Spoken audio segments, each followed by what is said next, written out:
இரண்டாவது, சபைக்கு வருகிற தேவ பிள்ளைகளுக்கு நாம் பெற்றுக்கொள்ள வேண்டிய இரண்டாவது ஆசீர்வாதம் என்னது? சத்தமா சொல்லுங்க. இந்த கிருபை கிடைத்ததுனாலதான் நீங்களும் நானும் உயிரோடு இருக்கிறோம்.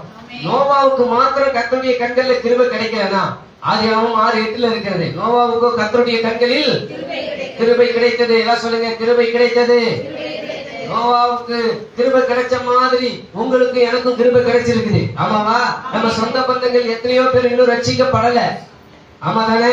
இன்னும் நிறைய பேர் நம்மோட படிச்ச பிள்ளைங்க ரட்சிக்கப்படல. நம்மோட வேலை செஞ்சவங்க இன்னும் நிறைய பேர் ரட்சிக்கப்படல. ஆனா உங்களை என்னை ரட்சித்தது கிருபைதான். அல்லேலூயா. இந்த கிருபை என்கிற ஆசீர்வாதத்தை ஒவ்வொரு தேவ பிள்ளையும் உறுதியா பிடிச்சுக்கணும்.